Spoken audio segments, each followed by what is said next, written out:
Hey guys, it's Courtney, and I know this video is a little different than what you're used to seeing. You're used to seeing me flaunting our awesome makeup, which is still amazing, but I'm having a lot of questions about ring slings, so I'm going to do a little tutorial for you guys.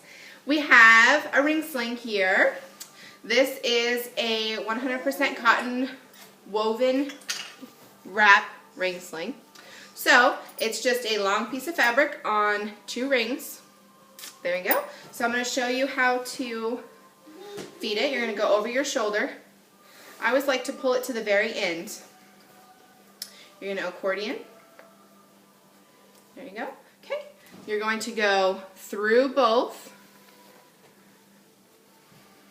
Then you're going to go over the first one and under the second one. Pull through. Okay, you're going to want to separate it so that you're holding both the top rail and the bottom rail and pull it through. And this is going to help you get it to closer of a workable length. And then, once you get it close, you're going to go through and you want to make sure that your top rail is all the way to this side. So, top rail is the one that goes above you on the top, all the way around. So you want it to be all the way over here. So move your fabric around so that it is like that. And you go through and you separate it out until it all lays nicely. And then you want to make sure that your bottom rail, which is the one that goes on the bottom, is all the way down here. And that's just going to make sure that it's not getting locked up when you're trying to pull it tighter around the baby. So as you can see, it's nice and not layered or a big bump or anything like that. So what you want to do is when you are getting ready to put your baby in, you want it to be, you don't want all of this extra, because then if you go to pull tight, your rings are going to end up down here and that's not going to be comfortable for you or the baby. So what you want to do is, I always like to do the 90-degree angle. So put your arm in there, you can see, at a 90-degree angle, and then pull it tight according to that. You're going to do that strand by strand. So top, middle, middle, bottom. And that way there's just enough room for the baby. You're not going to have a bunch of extra. So, alright, now we're going to get our babies. I always like to put the rings up high so that when I pull it tight, it ends up where it's supposed to be. So start those rings out high, ladies. Or men. TJ, you know, my husband wears our babies, so hopefully your husbands do too. Okay, so I'm gonna get our baby. Say hi. She's teething, so she's munching on everything right now. So, okay, we're gonna put her high up on our shoulder. Since she is older, she's more stable, so I don't have to support her a lot. If she was a newborn, I would go across her body like this and hold her head. And what you do is you reach underneath the wrap all the way through. You can see. I always grab her legs and pull them in. And as you do that, you're going to separate, you're going to pull your top rail up so it goes up around their neck. Okay, you're going to reach under again, pull this fabric taut, and then you're going to lean forward a little bit, that helps. Pull that fabric.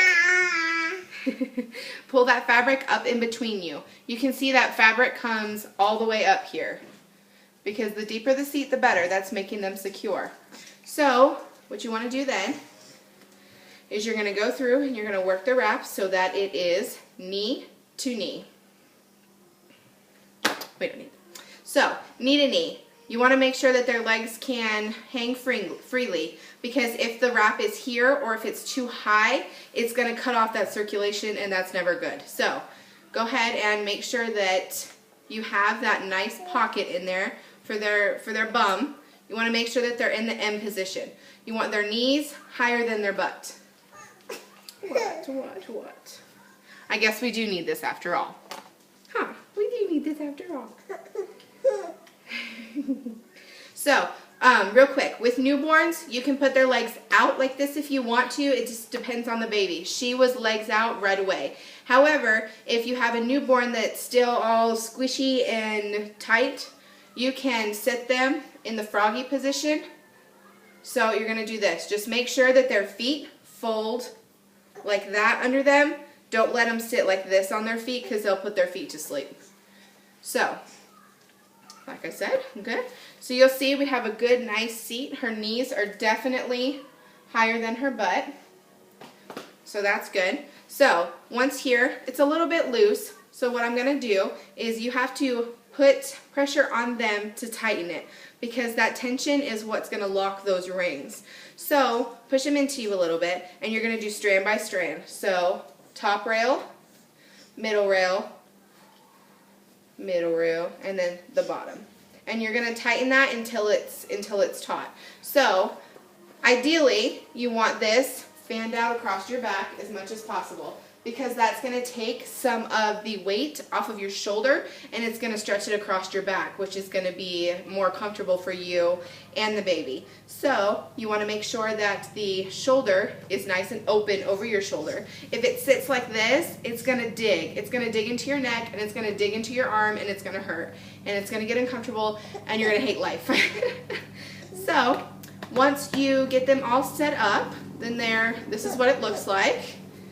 A lot of people with newborns, she's getting mad, she was playing and I disrupted her. So a lot of people with newborns, you can roll this up and put it behind their neck as an extra support to help them from bobbling around. When she gets tired, I can put her head down like this and put this fabric over the top. Big thing about this is you can cover their head, but make sure that their chin never touches their chest.